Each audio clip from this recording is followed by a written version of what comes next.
રાજ્યના કૃષિ વિકાસમાં મહત્વનું યોગદાન આપતો આ મહોત્સવ ખેડૂતો માટે એક ઉત્સવ બની ગયો છે. રાજ્યની સમૃદ્ધ ખેતી તેમજ ખેડૂતોની આર્થિક સમૃદ્ધિનું કારણ છે આવી પ્રેરણાદાયી યોજનાઓ. માનનીય મુખ્યમંત્રી શ્રી નરેન્દ્રભાઈ મોદીના નેતૃત્વમાં આવા મહોત્સવોના કારણે રાજ્યના ખેડૂતોએ ઘણી બધી સિદ્ધિઓ અને સમૃદ્ધિઓ હાંસલ કરેલ છે.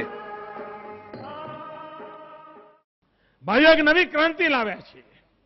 કૃષિ ઉત્પાદનમાં આખો દશકો આખા દેશને ઈર્ષા થાય એવું ભગીરથ કામ આ ગુજરાતે કર્યું છે. ખેતી ઉત્પાદનમાં 10% જેટલો વિકાસ દર આખા દેશને અચરજ થઈ રહ્યું છે કે આ કેવી રીતે શક્ય બને? આ શક્ય એટલા માટે બને છે કે કાળી મજૂરી આ સરકાર કરે છે, ગુજરાતનો ખેડૂત સુખી થાય એના માટે કરે છે. ભાઈઓ બહેનો, અમારે માટે ગુજરાતનું ગામડું સમૃદ્ધ થાય, ગુજરાતનો ખેડૂત સમૃદ્ધ થાય, ગુજરાતનો ખેડૂત સુખી થાય, એના માટેનું કામ અમે માથે લીધું છે અને એ કામની અંદર આપના આશીર્વાદ જોઈએ. અને મારી આપ સૌને વિનંતી છે કે આપ આ કૃષિ પ્રદર્શન જોયા વગર જતા નહીં. એક એક વસ્તુ સમજીને જજો. આપને ખેતીના કામમાં અનેક વર્ષો સુધી ઉપયોગ થશે એવું સરસ મજાનું ગોઠવણ કરી છે. એનો આપ લાભ લેજો અને આ કૃષિ ક્ષેત્રે ક્રાંતિ કરવામાં આપના ગામમાં જ્યારે કૃષિ રથ આવે ત્યારે ઝીણામાં ઝીણા પ્રશ્નો હોય તમને વૈજ્ઞાનિકો સમજાવવા તૈયાર છે, સરકારના અધિકારીઓ તૈયાર છે. એનો તમે લાભ લેજો અને કૃષિ ક્રાંતિમાં આપનું ગામ પણ જોડાય, આપ પણ જોડાઓ, આપનું ખેતર પણ લીલુંછમ બને, એમાં આપ આગળ વધો. એ જ અપેક્ષા સાથે આપ સૌને ખૂબ ખૂબ શુભકામનાઓ. જય જય ગરવી ગુજરાત. કૃષિ અને સહકાર મંત્રી શ્રી દિલીપભાઈ સંઘાણીના આવા પ્રેરણાસભર સહકારથી કૃષિ મહોત્સવ ખેડૂતોના ઘર સુધી અને ખેડૂતો કૃષિ મહોત્સવ દ્વારા અપાતા વૈજ્ઞાનિક માર્ગદર્શનો સુધી પહોંચ્યા છે. રાજ્યમાં માનનીય મુખ્યમંત્રી નરેન્દ્રભાઈના નેતૃત્વમાં કૃષિ ક્ષેત્રે એક નવી પહેલ કૃષિ મહોત્સવને એક મહત્વ આપીને નવો રાહ ચીંધ્યો છે. એવા સમયે મારે ગુજરાતના ખેડૂત મિત્રો પાસે એ અપેક્ષા છે કે આવતા દિવસોમાં કૃષિ મહોત્સવ નિમિત્તે આપના ગામમાં કૃષિ રથ જ્યારે આવે એની સાથે અતિ આધુનિક માહિતી સભર કૃષિ ક્ષેત્રે કેવી સ્થિતિ નિર્માણ કરવા માટે ક્યારે ખાતરનો ઉપયોગ કરવો, ક્યારે કઈ દવા બિયારણનો ઉપયોગ કરવો, કેટલો કરવો, પાણીનો કેટલો ઉપયોગ કરવો, આ બધી જ બાબત અલગ અલગ કૃષિ લગત માહિતી આપવામાં આવે છે. આ માહિતીનો ઉપયોગ ખેડૂત મિત્રો કરે અને પોતાના માધ્યમથી રાજ્ય અને દેશના કૃષિ ક્ષેત્રના ઉત્પાદનને વધારે મહત્વ આપે તો આજે આપણા દેશમાં કૃષિ ક્ષેત્રે હરણફાળ આગળ વધવાની જે અપેક્ષાઓ છે એમાં ગુજરાત એનું પ્રદાન મોખરે આપી શકે. રાજ્યની વિવિધ કૃષિ યુનિવર્સિટીઓની સાથે ખેડૂતોના વિકાસમાં કદમતાલ મિલાવી આણંદ કૃષિ યુનિવર્સિટીના કુલપતિ શ્રી ડોક્ટર A.M. શેખ સાહેબે મહત્વનું યોગદાન આપેલ છે. વહાલા ખેડૂત મિત્રો, આપ સૌને પ્રણામ. આપ સૌ જાણો છો કે ગુજરાત 18,000 ગામડાઓમાં પ્રસરેલું છે અને તેથી ગુજરાતના આર્થિક વિકાસનું એક અગત્યનું અંગ એ ખેતી છે અને ખેતીનો વિકાસ કરવો અગત્યનો છે. ગાંધીજીએ એટલા માટે જ કહ્યું હતું કે જો દેશને સમૃદ્ધ કરવો હોય તો ગામડાઓનો વિકાસ કરવો પડશે અને ગામડાઓનો આર્થિક વિકાસ એના ખેતી મારફતે જ થાય છે અને થઈ શકે. અને એટલા માટે જ આપણા માનનીય મુખ્યમંત્રી શ્રી નરેન્દ્ર મોદીના નેતૃત્વ હેઠળ સર્વાંગી વિકાસ કરવા માટે ખેતીના વિકાસ કરવાનો માટે ખાસ ભાર મૂકેલો છે અને એમના પ્રયત્નો થકી આજે ગુજરાતની ખેતીનો વિકાસ દર દેશની બધા જુદા જુદા બીજા રાજ્યો કરતાં ઘણો 2 થી 3 થી 4 ગણો કૃષિ વિકાસ દર છે અને આ ચાલુ સાલે એ વિકાસ દર ઘણો વધારે થવાની આશાઓ વ્યક્ત કરેલી છે અને એના ભાગરૂપે ગુજરાત સરકારે 2005 થી કૃષિ મહોત્સવનું આયોજન કરેલું છે અને એ રીતે 2005 થી આજે 2012માં આ 8મો કૃષિ મહોત્સવની શરૂઆત કરવા જઈ રહ્યા છે અને ત્યારે ગુજરાતનો વિકાસ અને સાથે સાથે ખેડૂતોનો વિકાસ ને સૌને સાથે લઈ અને રાષ્ટ્રનો વિકાસ થાય એ સૂત્ર અનુસાર આ કૃષિ મહોત્સવનું આયોજન કરવામાં આવેલું છે. રાજ્યના કૃષિ વિકાસમાં શિક્ષણ અને વિસ્તરણ જેટલું જ મહત્વનું પાસું છે સંશોધનનું. કૃષિ વિષયક જુદા જુદા પાકોની નવી જાતોના સંશોધનની કઠિન કામગીરી સંભાળીને director of research doctor K B. Kathiriya સાહેબ ખેડૂતોના વિકાસમાં મહત્વનું યોગદાન આપી રહ્યા છે. નમસ્કાર ખેડૂત મિત્રો. આજે આપણે કૃષિ ક્ષેત્રે ગુજરાતે જે હરણફાળ ભળી છે એમાં ખાસ કરીને દેશની અંદર ગુજરાતનો જે કૃષિ વિકાસ દર છે એ વધુમાં વધુ છે અને આ દર આપણે કેમ વધારેમાં વધારે આગળ લઈ જઈ શકીએ એના માટેના ખૂબ જ ઘનિષ્ઠ પ્રયત્નો હાથ ધરવામાં આવી રહ્યા છે. આના ભાગરૂપે આપણે જે કંઈ યુનિવર્સિટી દ્વારા જે તાંત્રિકતાઓ વિકસાવવામાં આવે છે આ તાંત્રિકતાઓ ખેડૂતો સુધી પહોંચાડવા માટે જે માધ્યમ છે એ માધ્યમ કૃષિ મહોત્સવ છે. ખાસ કરીને છેલ્લા 7 વર્ષથી આપણે જુદા જુદા કૃષિ મહોત્સવ દ્વારા આપણે જે કંઈ ટેકનોલોજીઓ તાંત્રિકતાઓ છે એ તાંત્રિકતાઓ આપણે ખેડૂતો સુધી અથવા તો જે વાપરનાર વર્ગ છે એના સુધી પહોંચાડવા માટેના આપણે પ્રયત્નો કર્યા છે. એમાં ખાસ કરીને જો આણંદ કૃષિ યુનિવર્સિટીની જો હું વાત કરું તો 2004થી આણંદ કૃષિ યુનિવર્સિટી છે એ અસ્તિત્વમાં આવી અને ત્યારથી અત્યાર સુધીમાં લગભગ 464 જેટલી તાંત્રિકતાઓ વિકસાવવામાં આવી છે. આમાં ખાસ કરીને 37 જેટલી જે જુદા જુદા પાકની જાતો છે એ જાતો વિકસાવવામાં આવી છે અને આ જે સંશોધનો છે એ સંશોધનો જે અત્યાર સુધી મોટા પહોંચતા હતા એ વહેલામાં વહેલા જે કંઈ વાપરનાર વર્ગ છે તેના સુધી પહોંચે તો જ આ તાંત્રિકતાઓ છે એ તાંત્રિકતાઓનો ઉપયોગ સારી રીતે થઈ શકે. આવા સમગ્ર મહોત્સવ દરમિયાન વૈજ્ઞાનિકો દ્વારા તૈયાર કરેલ કૃષિ વિષયક ટેકનોલોજીને ખેડૂતોના હાથ અને હૈયા સુધી પહોંચાડવાનું કઠિન કાર્ય યુનિવર્સિટીની વિસ્તરણ શિક્ષણ નિયામકની કચેરી દ્વારા સફળતાથી પાર પાડવામાં વિસ્તરણ શિક્ષણ નિયામક શ્રી પી.પી. પટેલનો મહત્વનો ફાળો રહેલો છે. ખાસ કરીને આપણે જોઈએ તો જે વિસ્તરણની જે કામગીરી છે એમાં પ્રચાર પ્રસારની કામગીરી પણ આવે છે અને તેમાં ખેડૂતો પોતાનો પાક સારી રીતે કરી શકે તે માટે વાંચન સામગ્રી આપણે બહુ વિશાળ પાયા ઉપર તૈયાર કરીએ છીએ. પરંતુ વિસ્તરણ શિક્ષણની ડિસિપ્લિનમાં એક એવી બાબત પણ છે કે કોઈ પણ ખેડૂત અથવા કોઈ પણ વ્યક્તિ વાંચનથી 50% જેટલું યાદ રાખી શકે છે.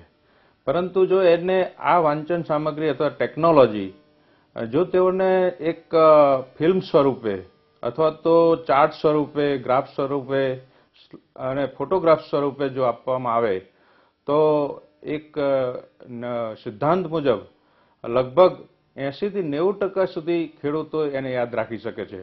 આ માટે રાજ્ય સરકારે એક ખાસ યુનિવર્સિટીઓને પેકેજ તૈયાર કરવાની કામગીરી સોંપેલ છે અને મધ્ય ગુજરાતના 4961 ગામોમાં અને 58 તાલુકાઓમાં આ જે પેકેજીસ એટલે કે સીડી સ્વરૂપે આપણે ટેકનોલોજી પ્રચાર પ્રસાર કરવાની એક કામગીરી યુનિવર્સિટીને સોંપેલ છે અને તે માટે મુખ્યત્વે શાકભાજીના પાકો, મૂલ્યવર્ધન, ડાંગર તેમજ મકાઈ આ બાબત ઉપર આપણે આણંદ કૃષિ યુનિવર્સિટી પેકેજીસ તૈયાર કરી અને મધ્ય ગુજરાતના બધા જ ગામોમાં આ સીડીનું વિતરણ કૃષિ મહોત્સવ દરમિયાન કરવામાં આવનાર છે. તો ખેડૂત મિત્રો, હું આશા રાખું છું કે આ પેકેજીસ અથવા ટેકનોલોજી જે આપને ગામડે ગામડે આપવામાં આવશે, જેનો અભ્યાસ કરી, જેનો જોઈને તમારી ખેતી વધુ સમૃદ્ધ કરશો એવી હું આશા રાખું છું.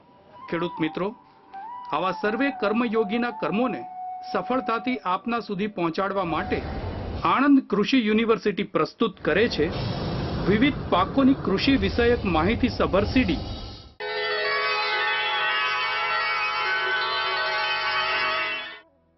કેળની વૈજ્ઞાનિક ખેતી પદ્ધતિ. નમસ્કાર ખેડૂત મિત્રો, ડૉક્ટર હેમંત પટેલ, પ્રાધ્યાપક કન્નવડા બાગાયત વિભાગ.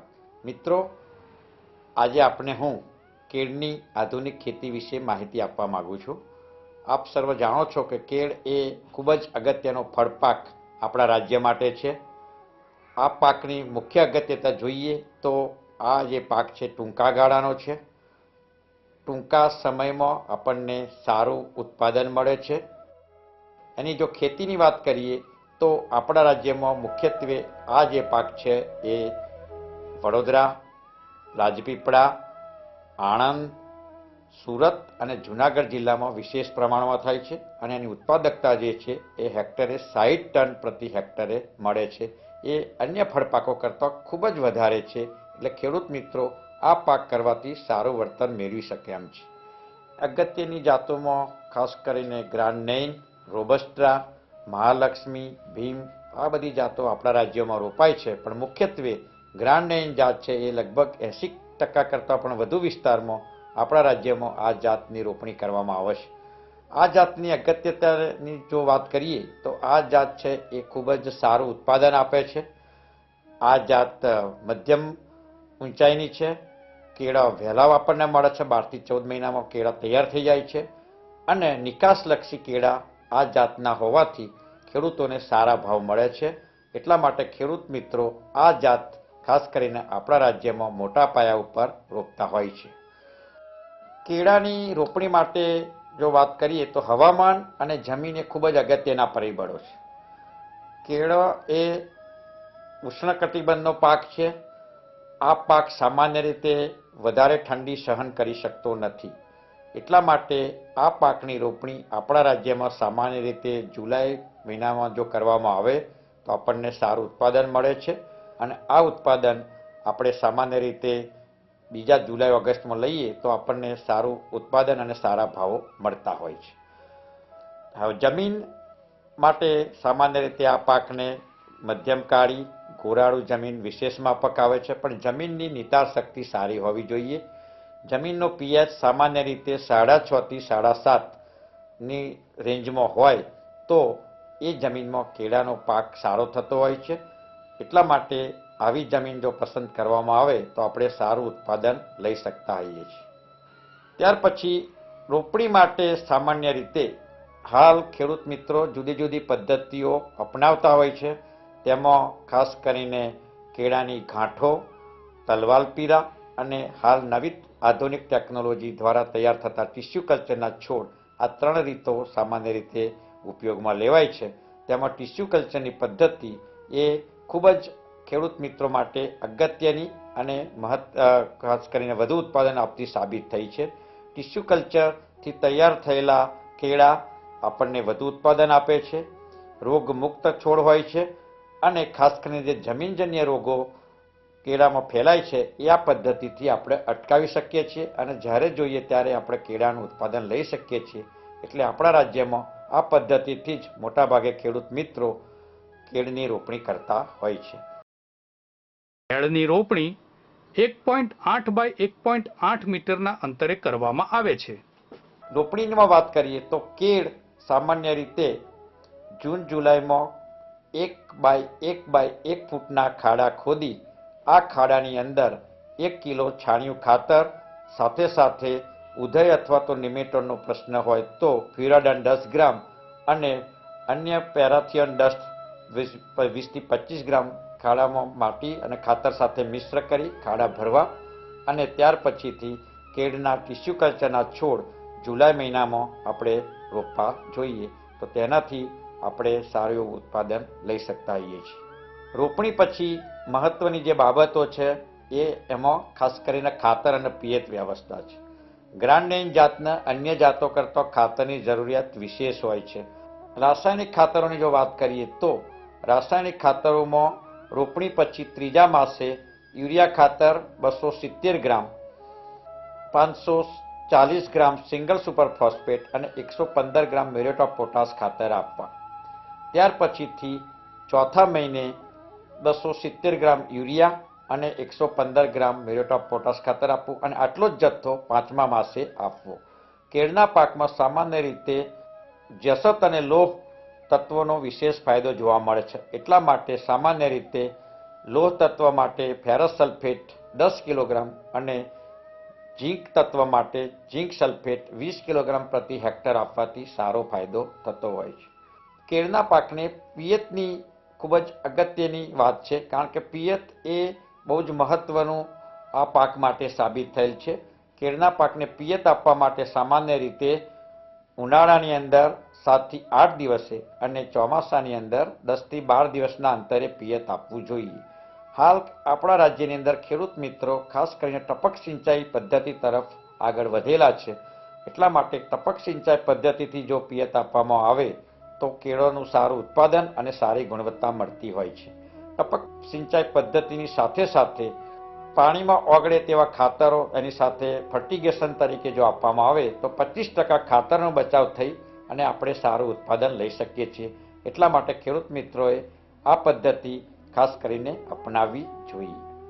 કેળાનો પાક તૈયાર થાય ત્યાં સુધીના લાંબા ગાળાની અંદર પાછળની માવજતો ખૂબ જ અગત્યની છે. સર્વપ્રથમ તો કેળા રોપ્યા પછીથી ખાસ કરીને એમાં નિયમિત નિંદામણ કરતા રહેવું જોઈએ. ત્યાર પછી તે કેળાના થડ ઉપર માટી ચડાવીએ તો સામાન્ય રીતે પવનની સામે છોડ નમી ના જાય અથવા તો ભાગી ના જાય એની કાળજી આપણે રાખવી જોઈએ. ત્યાર પછીથી સામાન્ય રીતે જ્યારે કેળા નિંગલમાં આવે અને તેની ઉપર જ્યારે લૂમ બેસવાની શરૂઆત થાય ત્યારે નર પુષ્પો ખાસ કરીને આપણે તોડતા રહેવું જોઈએ. તેમજ જ્યારે લૂમ બરાબર ભરાઈ જાય ત્યારે તેને સામાન્ય રીતે ટેકા આપવા જોઈએ. આગળ મેં જે વાત કરી તેમ ખાસ કરીને શિયાળામાં ઠંડા પવનો અને ઉનાળામાં ગરમ પવનો ખાસ કરીને કેળના પાકને નુકસાન કરતા હોય છે. તો તેના નિયંત્રણ માટે કેળની ખાસ કરીને ખેતરની ફરતે શેવરીની વાડ જો કરવામાં આવે તો આવા ઠંડા અને ગરમ પવનોને આપણે અટકાવી શકીએ છીએ અને પાકને સારું રક્ષણ મળવાથી આપણને સારું ઉત્પાદન મળતું હોય છે. આ જ શેવરીના ટેકાનો પણ ઉપયોગ આપણે સામાન્ય રીતે જ્યારે લૂમો ભરાવદાર થાય ત્યારે જો ટેકા આપીએ તો તેનો ફાયદો મેળવીને કેળના છોડ નમી પડતા અથવા તો ભાગી જતા પણ અટકાવી શકીએ છીએ. કેળમાં આપણે બધા જાણીએ છીએ કે થ્રિપ્સનો ઉપદ્રવ ખૂબ જ મોટા પ્રમાણમાં હોય છે. તો આ થ્રિપ્સના ઉપદ્રવને અટકાવવા તેમજ સૂર્યપ્રકાશની સામે સારા ગુણવત્તાવાળા કેળા મેળવવા માટે સામાન્ય રીતે ભૂરા રંગના ઝભલા કેળની લૂમ ઉપર ચડાવવામાં આવતા હોય છે. આ ઝભલાના કારણે સૂર્યપ્રકાશ સામે તેને રક્ષણ મળે છે અને થ્રિપ્સ નામની જીવાત જે સામાન્ય રીતે લૂમને નુકસાન કરે છે, કેળ ઉપર ડાઘા પડે છે, એને આપણે અટકાવીને સારા કેળો બજારમાં આપણે મોકલી શકીએ છીએ અને સારા ભાવો મેળવી શકતા છીએ. ખેડૂત મિત્રો, આપ જાણો છો કે કેળના પાકને સામાન્ય રીતે અવારનવાર પીલાઓ ફૂટતા હોય છે અને હાલ ખાસ કરીને મજૂરોની ઉપલબ્ધતા ન હોવાના કારણે આ પીલા વારંવાર કાઢવા ખેડૂતોને પોસાતા નથી. એટલે ઘણીવાર ખેડૂત મિત્રો આ પીલા નિયમિત કાઢી શકતા નથી અને જેના કારણે આ પીલા છે એ ખાસ કરીને ખાતર અને પાણી સાથે પાકમાં હરીફાઈ કરતા હોય છે અને એના કારણે ઉત્પાદન ઉપર માઠી અસર થતી હોય છે. આના નિવારણ માટે એક વખત પીલા તોડ્યા પછીથી આ પીલાના તોડેલા ભાગ ઉપર કાળજીપૂર્વક દાંતરની પીછી બનાવી અને તેની ઉપર 2,4-D દવા, જે સામાન્ય રીતે 1 લીટરમાં 60 ગ્રામ દવા લઈ એને ઓગાળી અને 2 થી 3 ટીપો આ પીલા ઉપર કાળજીપૂર્વક મૂકવામાં આવે તો આ પીલા ફૂટતા અટકાવી શકીએ છીએ. સુરત અને ખાસ કરીને દક્ષિણ ગુજરાત વિસ્તારમાં ખેડૂત મિત્રો સામાન્ય રીતે આંતરપાક પણ લેતા હોય છે. તો આંતરપાક એ પણ ખૂબ જ સારી આવક અને વધારાની આવક મેળવવા માટે ખૂબ જ અગત્યનું કેળની અંદર આપણે લઈ શકીએ. એની અંદર મુખ્યત્વે સામાન્ય રીતે હળદર, ત્યાર પછી અળવી, સુરણ જેવા આંતરપાકો લઈ શકીએ છીએ. તેમજ આપણા મધ્ય ગુજરાત વિસ્તારની અંદર પણ આપણે શાકભાજીના પાકો ખાસ કરીને કોબીજ, ફ્લાવર, રીંગણ, ટામેટી જેવા પાકો પણ આપણે લઈને સારી આવક મેળવી શકતા હોઈએ છીએ. એટલે આ રીતે ખેડૂત મિત્રો તમે વધારાની આવક મેળવવા માટે આંતરપાકો દ્વારા પણ તમે તેની અંદર વધારે કાળજી રાખી અને વધુ ઉત્પાદન લઈ શકતા હોય છે.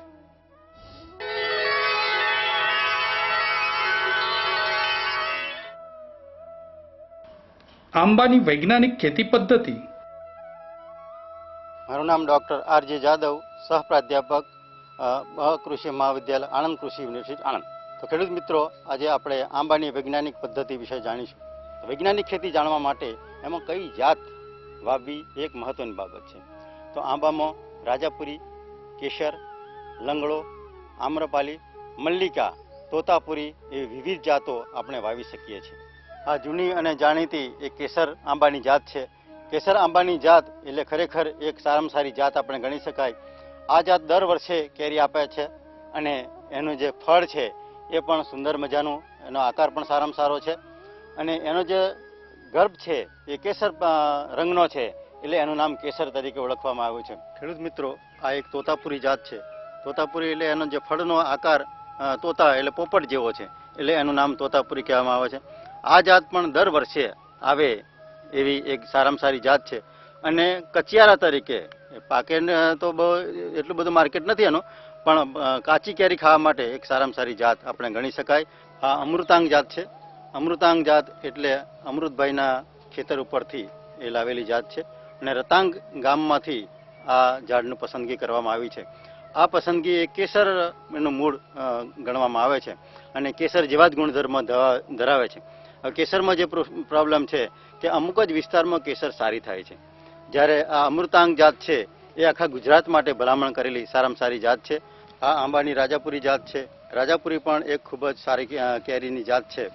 રાજાપુરી કેરી ખરેખર તો અથાણા માટેની સારામાં સારી કેરી ગણી શકાય. આનું ઝાડ છે એ મોટું થાય છે, એના પાન પણ મોટા, ફળ પણ મોટું. ફળનું વજન સામાન્ય રીતે 500 થી 700 ગ્રામ સુધી એક ફળનું વજન થાય છે અને કેરી ખાવા માટે પણ સારી, પાકે તો એનો રસ પણ સારો થાય છે. હવે લંગડો એ ઉત્તર પ્રદેશમાંથી બહાર પડેલી જાત છે. લંગારા એનું મુખ્ય ઓરિજિનલ ગામ છે, ત્યાંથી બહાર પડેલી જાત છે. એનો ફળ ખૂબ જ મીઠા ફળ થાય છે.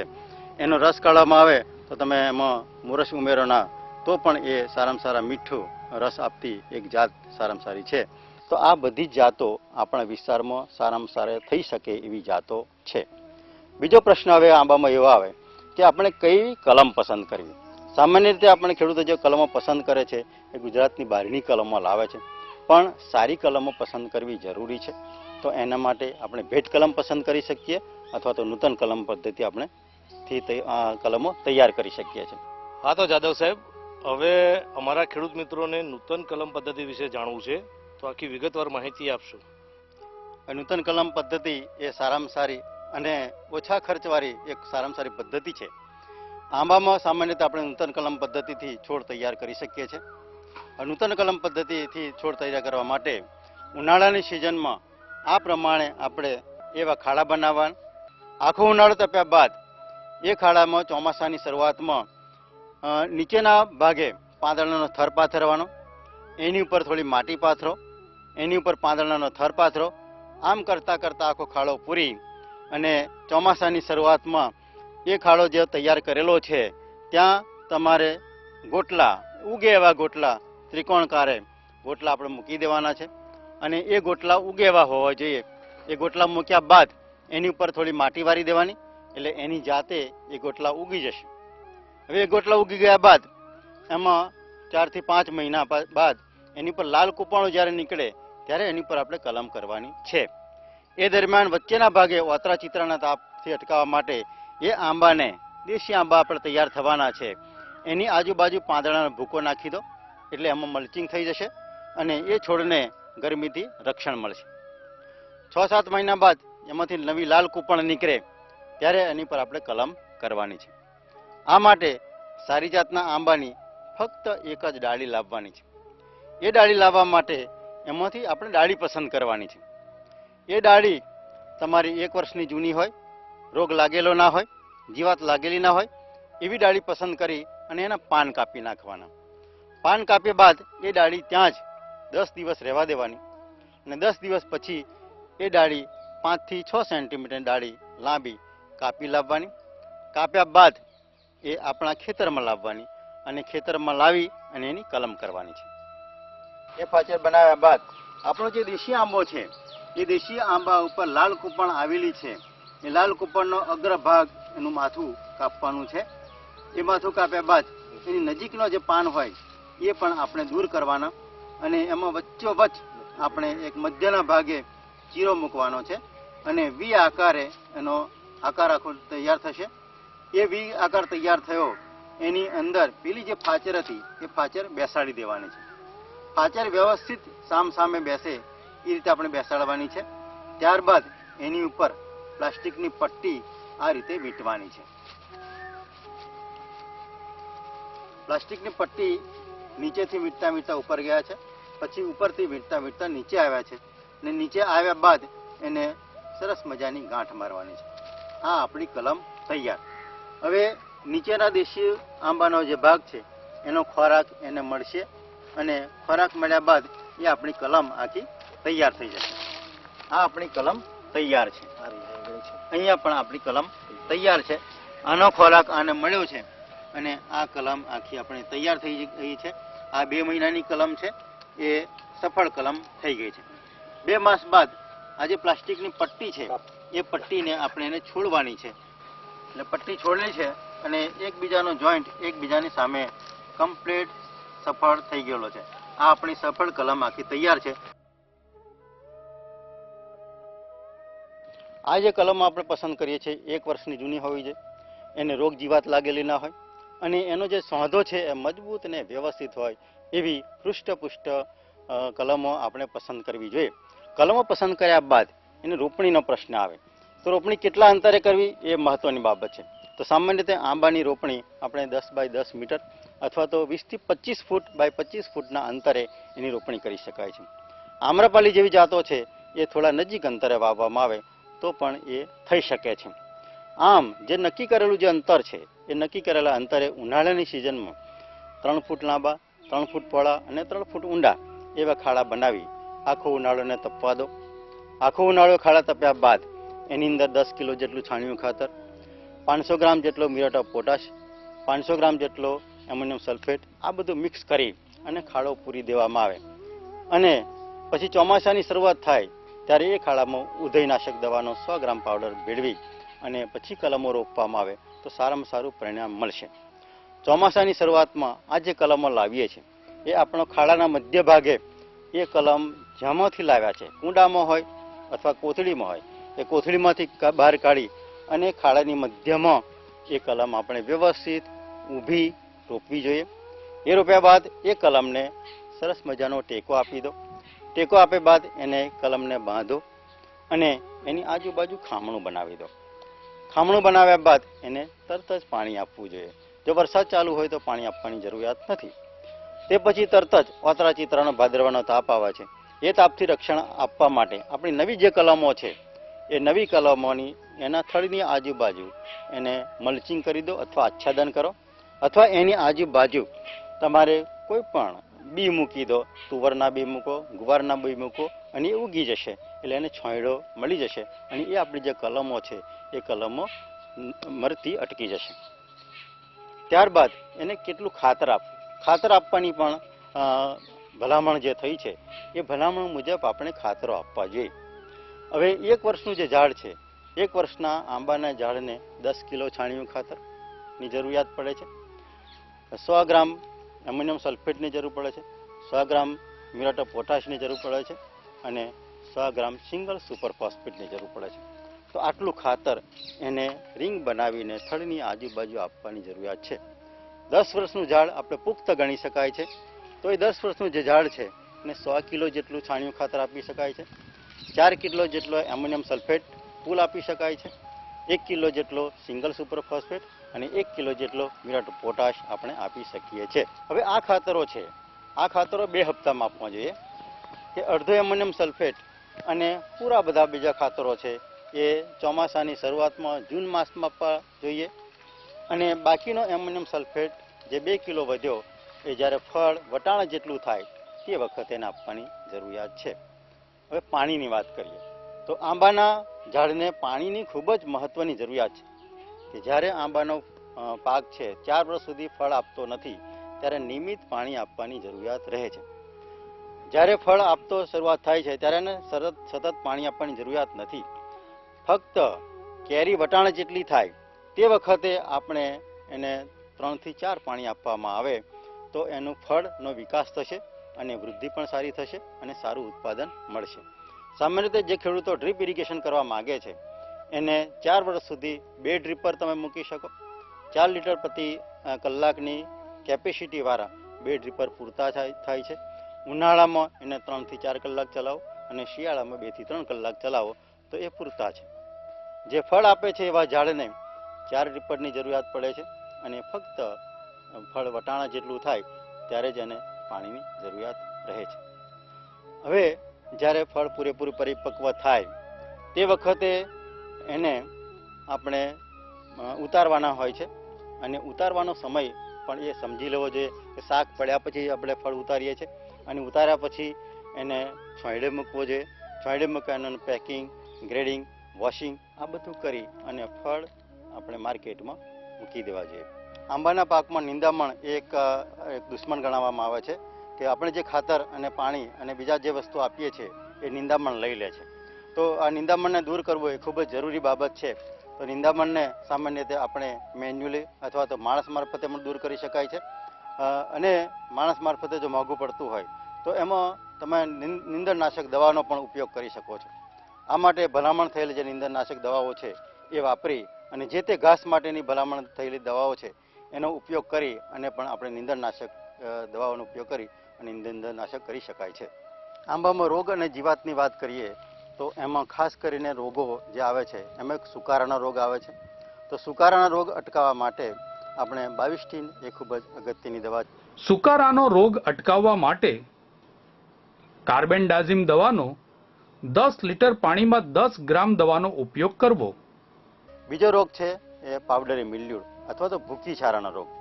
આ ભૂકી છારાના રોગમાં આપણી જે ફળ છે અથવા તો મોર જે વખતે આવ્યો હોય છે તે વખતે એને ભૂકી જેવો અથવા તો છારા જેવો ભાગ થઈ જાય છે. તો તે વખતે એમાં સલ્ફર એ પાવડર અગત્યનો છે. 10 લીટર પાણીમાં 20 ગ્રામ જેટલો સલ્ફર ભેળવી અને છાંટવામાં આવે તો આ ભૂકી છારાનો રોગ આપણે અટકાવી શકીએ છીએ. જીવાતોમાં મુખ્ય જોઈએ તો જીવાતોમાં થડ કોરી ખાનાર એમાં મેઢ આવે છે. તો એ મેઢને અટકાવવા માટે જોઈ શકીશું કે થડને જ્યાં વેર નીકળ્યો છે ત્યાં એમાંથી એ મેઢને આપણે શરીરથી પણ કાઢી શકાય છે અથવા એનું કાણું બંધ કરી અને એને પણ અટકાવી શકાય છે અથવા એમાં કોઈ પણ ઝેરી દવા મૂકી અને એ મેઢને આપણે અટકાવી શકાય છે. હવે આ થઈ આંબાની ખેતીની વાત. હવે આંબામાં અનેક પ્રશ્નો બીજા પણ આવે છે. એ પ્રશ્નોની ચર્ચા કરીએ તો ઘણી વખત આંબાનું જે ઝાડ છે એક વર્ષે આવે બીજા વર્ષે ફળ આપતું નથી. તો આ અટકાવવા માટે આપણે જે દર વર્ષે કેરી આવે કે દર વર્ષે ફાલ આવે એવી જાતો પણ વાવવી જોઈએ. તો એ જાતોમાં રાજાપુરી છે, કેસર છે, તોતાપુરી છે. આ જાતો દર વર્ષે આવે છે. બીજી હાઇબ્રિડ જાતો છે એ વાવવામાં આવે તો દર વર્ષે એમાંથી આપણને કેરી ખેડૂતને મળે છે.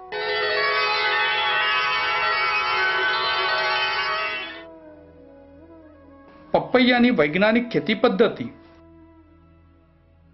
ખેડૂત મિત્રો, હું બાગાયત કોલેજ BSc આણંદ કૃષિ યુનિવર્સિટીમાં બાગાયત ફાર્મની અંદર આસિસ્ટન્ટ પ્રોફેસર તરીકે સર્વિસ કરું છું.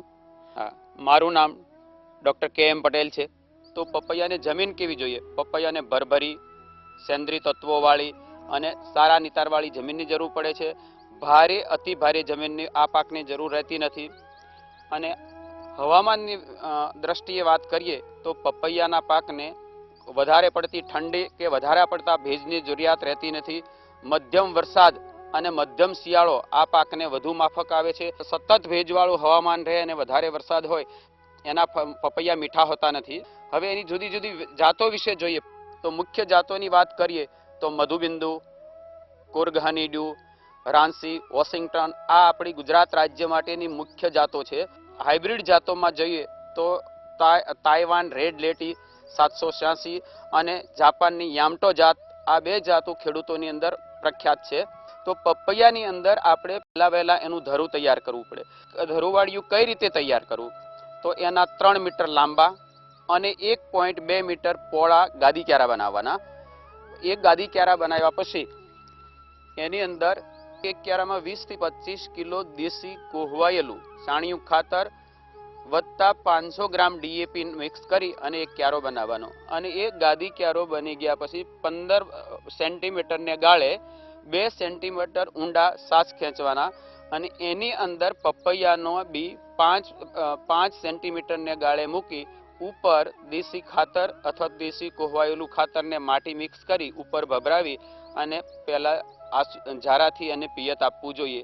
અને જરૂરિયાત પ્રમાણે પહેલા જ્યાં સુધી એનો ઉગાવો ન થાય, જર્મિનેશન ન થાય, ત્યાં સુધી 8-10 દિવસ સવાર સાંજ ઝારાથી પાણી આપતા રહેવું જોઈએ.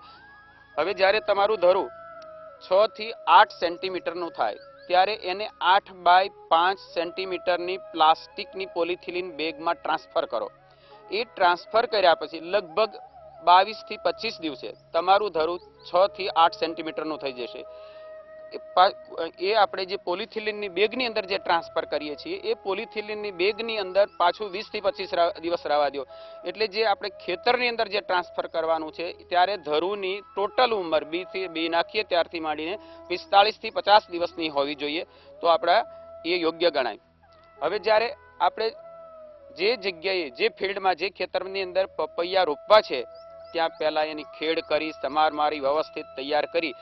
તો આપણે જોઈએ તો પપૈયા સામાન્ય રીતે 2.5 બાય 2.5 મીટરને ગાળે અમારી ભલામણ છે, પણ હું લગભગ જોઉં છું તો ખેડૂતોના મોટા ભાગના પપૈયા 2 બાય 2 મીટરના ગાળે આપણા રાજ્યની અંદર વાવેતર થાય છે. મોટા ભાગના પપૈયાનું વાવતી વખતે અગત્યની કાળજી એ રાખવાની કે 2.5 બાય 2.5 ને અંતરે વાવો કે 2 બાય 2 અને અંતરે વાવો.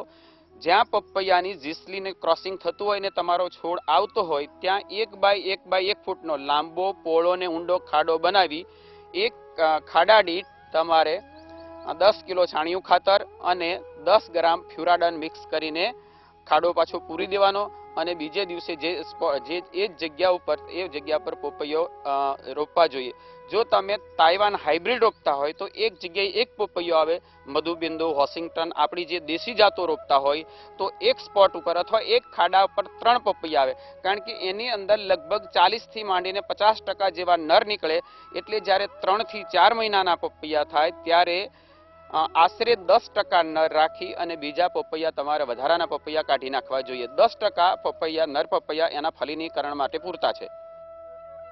ફેર રોપણી કર્યા બાદ તરત એમને હળવું પિયત આપી દેવું, એટલે તમારો જે મોર્ટાલિટી અથવા સુકારાનું જે મરણ પ્રમાણ છે એ ઓછું આવશે. પપૈયાના ટ્રાન્સપ્લાન્ટિંગ અથવા તો ફેર રોપણી પછી બીજે મહિને, ચોથે મહિને, છઠ્ઠે મહિને અને 8મે મહિને એમ એના 4 અલગ અલગ ડોઝ પ્રમાણે ખાતર આપવું જોઈએ. એનો જો કુલ ડોઝ જોઈએ એક છોડનો તો એક છોડને 200 ગ્રામ નાઇટ્રોજન, 200 ગ્રામ ફોસ્ફરસ અને 250 ગ્રામ પોટાશની જરૂર પડે છે. આ જે 200 ગ્રામ નાઇટ્રોજન, 200 ગ્રામ ફોસ્ફરસ અને 250 ગ્રામ પોટાશ છે એના સરખા 4 ભાગ પાડવાના. એટલે પહેલો ભાગ બીજે મહિને 50 ગ્રામ નાઇટ્રોજન, 50 ગ્રામ ફોસ્ફરસ અને 62.5 ગ્રામ પોટાશ પ્રમાણે એ એક છોડને આવ્યું. તો હવે આપણે ખાતર કઈ રીતે, પપૈયાનો છોડ જ્યારે 2 મહિનાનો હોય તો એને પપૈયાથી 1 ફૂટ આજુબાજુ રિંગ બનાવી અને એની અંદર મિક્સ થઈ જાય અને પૂરતા પ્રમાણમાં ભેજ હોવો જોઈએ, અથવા ભેજ ન હોય તો ગોળીને તરત એને પિયત આપી દેવું જોઈએ. ખાતર પિયત આપ્યા પહેલા અને પછી બંને રીતે આપી શકાય. જો તમારે પિયત આપ્યા પછી ખાતર આપવું હોય, માનો કે આજે પિયત આપ્યું તો કાલે પણ તમે ખાતર આપી શકો, અથવા તો પહેલા ખાતર આપી અને પછી પણ પિયત આપી શકો છો. બીજું પિયતની વાત કરીએ પપૈયાની, તો પપૈયા એક એવો સેન્સિટિવ પાક છે કે એને તમે જુઓ થડને ડાયરેક્ટ પાણી અડે એ રીતે પિયત ન આપવું જોઈએ, અથવા તો વધારે પ્રમાણમાં તમે જે આજુબાજુ માટી ચડાવેલી હોય એ થોડી ચડાવેલી હોય તો પણ એને ભેજ વધારે રહે એ પણ ન હોવું જોઈએ. એટલે કહેવાનો આશય એ કે ડાયરેક્ટ એનાથી થડથી દૂર પિયત આપવું જોઈએ. પિયત પદ્ધતિ 2 રીતે છે. આપણે એક તો ફ્લડ ઇરિગેશનથી આપીએ અને બીજું ડ્રીપ ઇરિગેશન.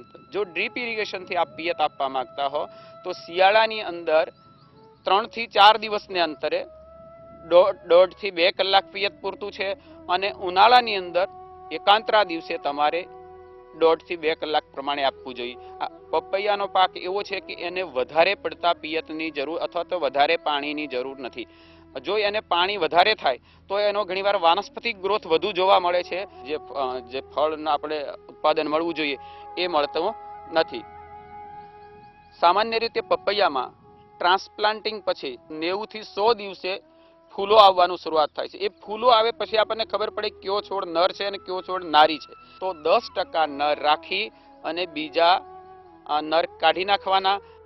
ટ્રાન્સપ્લાન્ટિંગ બાદ 9 થી 10 મહિને પપૈયાનું ઉત્પાદન અથવા હાર્વેસ્ટિંગ અથવા પાકવાની શરૂઆત થાય છે. એ એકવાર તમારે પપૈયા ઉતરવાની શરૂઆત થઈ એટલે એકાંતરા દિવસે અથવા તો દરરોજ પણ પપૈયા ઉતારવાની જરૂર પડે છે. કેવા પપૈયા ઉતારવા જોઈએ? તો પપૈયા ઉપર તમે જોશો તો પીળી પટ્ટી દેખાશે અથવા પીળી જાય, 1 થી 2 ઓછામાં ઓછી જાય થાય એ પપૈયા નીચે ઉતારી એના થડ જોડે મૂકી જો તમારે માર્કેટમાં મોકલવાના હોય પેપરની અંદર વીંટી વ્યવસ્થિત પેકિંગ કરી અને મોકલવા જોઈએ.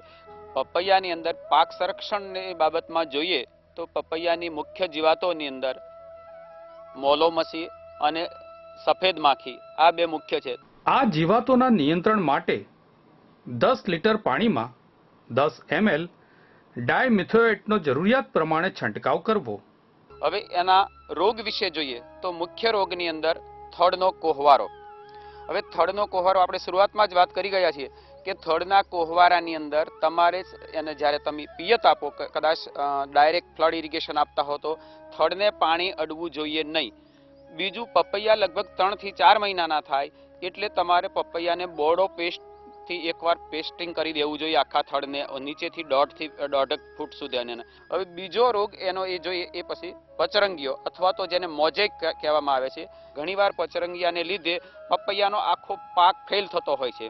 તો એને તમે 12 થી 15 દિવસને ગાળે જરૂર પ્રમાણે તમે એનો સ્પ્રે કરવો જોઈએ. બીજો, પપૈયાની અંદર કૃમિથી થતો રોગ છે.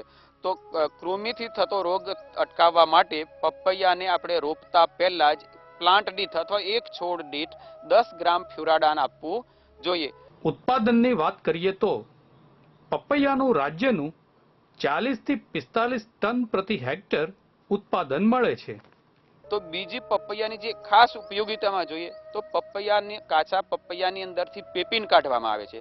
તો પેપિનનો ઉપયોગ ઔદ્યોગિક ક્ષેત્રે, જુદા જુદા ખોરાકની અંદર અને મેડિકલ લાઇનની અંદર પણ આનો ઉપયોગ થાય છે.